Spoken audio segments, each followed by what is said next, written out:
Hello everyone. Thank you so much for joining me for this video I'm posting today. I'm very excited to kind of let everybody know what's going on in my life and just some recent life moves that I made. However, I recorded this video about a month and a half ago or so when I first put in my 2 weeks for my job, and I'm actually just editing it now. And after going through the edits, I realized that my language comes off a bit strong in terms of my personal distaste for working a 9 to 5, or you'll see what I'm talking about. But I wanted to just hop on here and let everybody know that, if you do work a 9 to 5, if that is what you prefer to do, if you have a career you love, obviously, there are people out there that do that and they enjoy it. And I don't mean to offend anybody that does that type of work or chooses to live that life. This is just my personal view on me personally. I would not be happy if I continued to do this. I was not happy working my job, waking up 9 to 5 every day, and just feeling like my life was on repeat, like a groundhog, instead of Groundhog Day, like a groundhog week. Like every Monday I did the same task, Tuesdays I did the same task, Wednesdays, Thursdays, Fridays at my job, and it just made time feel like it was going by nonstop. I'm young, I'm newly married, I wanted to go take vacations and go places, but working a 9 to 5, you only get 1 to 2 weeks off in a year, and for me that was just not a fair trade for my time.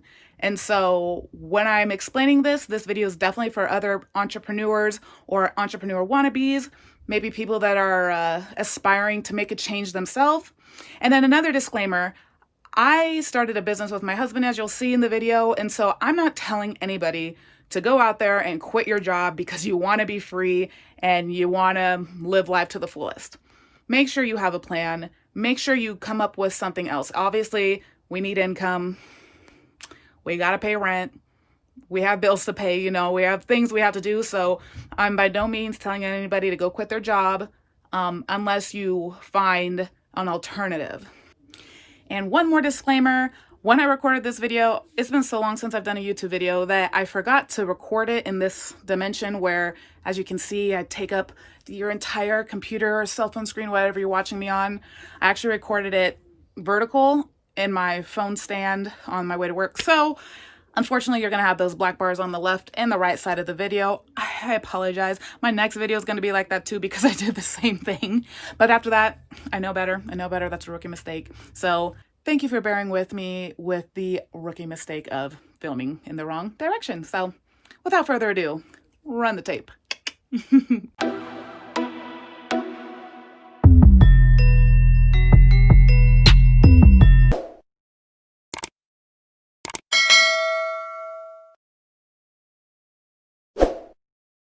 Good morning.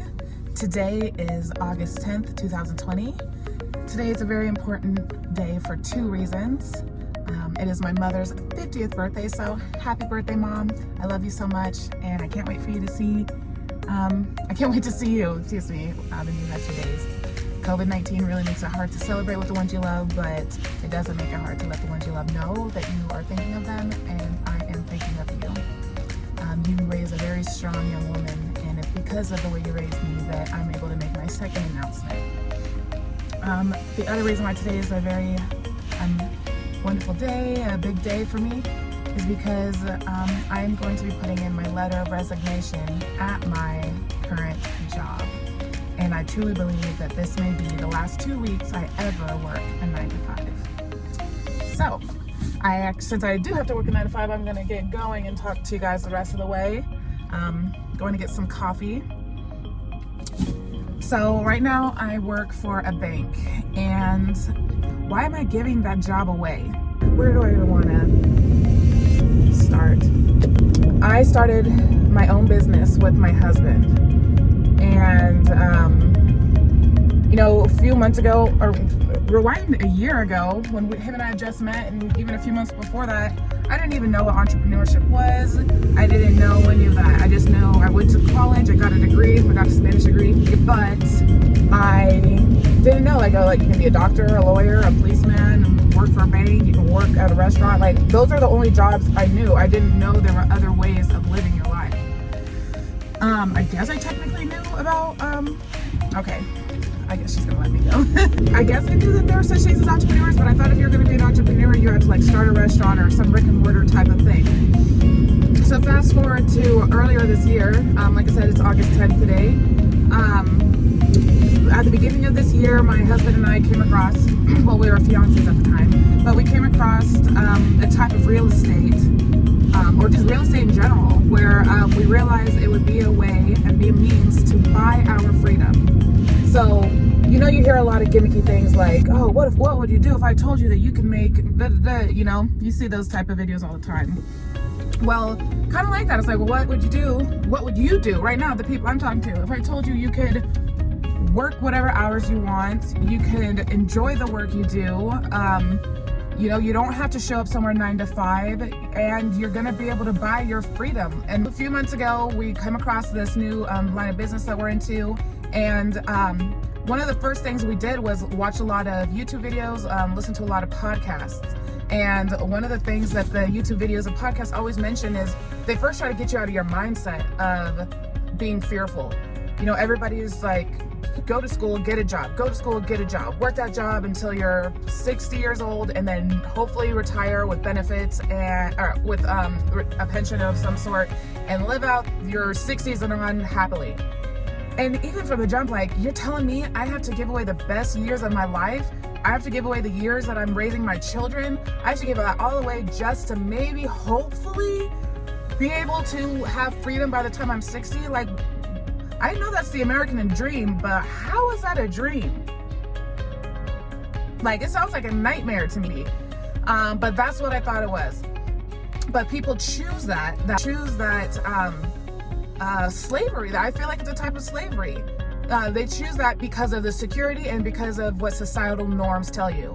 So those are two, societal norms and security. That's what keeps the fear there, because you want security, of course. You don't want to be homeless. You don't want to be living on the streets. And then societal norms. You don't want your friends talking about you. You don't want them you know, whispering behind your back like, that girl's crazy. She quit her job and now she's living down in a van under the bridge.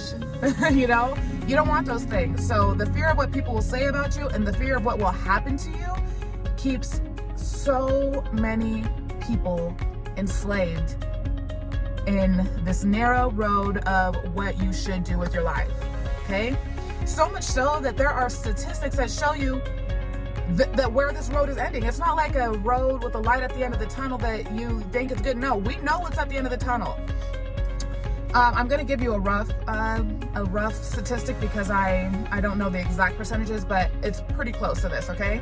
So out of 100 people that start working at the age 25, 1% of them will be a millionaire, billionaire, you know, will be rich. 4% of them will have enough money to support themselves in their retirement. 60-something% of them are going to be living off of family members, Social Security, relying on friends to get by, and 30%, it's like 29 or 30-something% will be dead. So you're telling me that this slavery of giving up the best years of your life, giving up the time you have raising children, I have about a 5% chance of maybe being able to make it for myself.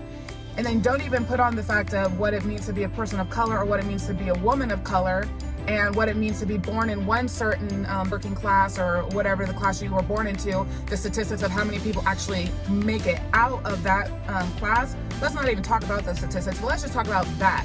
You're telling me you have about a 5% chance of actually being able to support yourself. The average Social Security check is $1,200 for a man. It's like $1,000 for a woman, or $800 for a woman.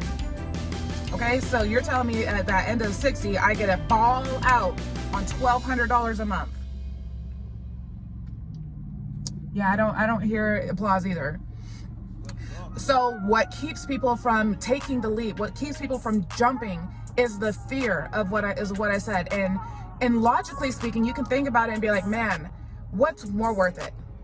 Going down this path that I know where it leads, not very good, You know, I could work a job until I'm 40 and by that time be making $30 an hour, but then get fired or let go because you see how the world's changing. COVID-19 and 2020 isn't playing. Who's to say what's going to happen in the future? But say you do that, you get let go at 40, 50, now you're 40, 50 years old and you're back in the workforce looking for a job that's maybe going to pay you $15 an hour. Okay, so I can either do that path, but at least I get security and at least people ain't going to be talking about me. Well, we already know they're going to be talking about you about something, but okay, so that's what you're telling me. I'm doing all of this for those main reasons, okay? Or you can take a jump and a leap of faith and go after something more. Don't go through the mold, don't go through the cut. And the thing is the way that starts is by leaving those cultural norms, and it's by leaving that security. And that brings us back to our point today, which is me putting in my 2 weeks. Several months ago, I heard about the fear. I knew I had the fear, but I also knew I had a good job. Then COVID-19 happened. People lost their jobs. I was grateful for my job.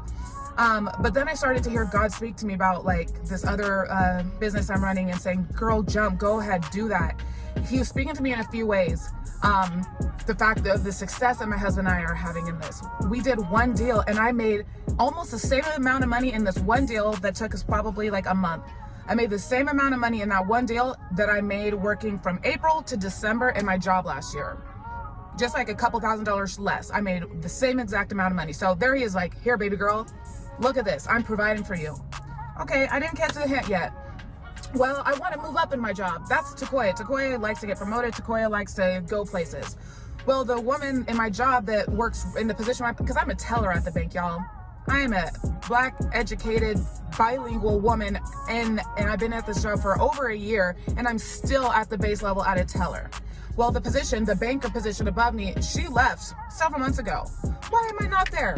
Well, because of COVID-19, there is a hiring freeze, meaning we can't hire new people. But Takoya, you work internally for the bank. Doesn't that mean you should still be able to like internally? Nope. Whatever reason, I can't even go up one position in my bank, even though I'm absolutely, totally 150% qualified for this position. That's God. That's not a curse. That's a blessing in disguise. Secondly, I started to apply for other positions within my bank in Portland and surrounding areas. Well, I ended up, we are so busy and so short-staffed that I ended up giving out too much money to one person. And so guess what? Takoya is in corrective action, which hinders my opportunity to be able to even get a position at another one of my banks. Once again, that's God tapping my shoulder saying, girl, this isn't a curse. This is a blessing in disguise. Y'all, all this has happened over the last several months, and I didn't even realize that God was calling me to make this leap until yesterday, a couple days ago. I was driving 2.5 hours by myself from Boise to back home, and I was just listening to Christian music. My husband called me, he's like, I would fully support you if you did this. I would fully support you. When COVID-19 first happened, he didn't like the fact that I had to go to work and I had to be dealing with people and touching money. He told me, baby girl, I'm gonna really work on this business so that way you can leave your job. So you don't have to go to another 9 to 5. So you don't have to, you can stay home and quarantine yourself.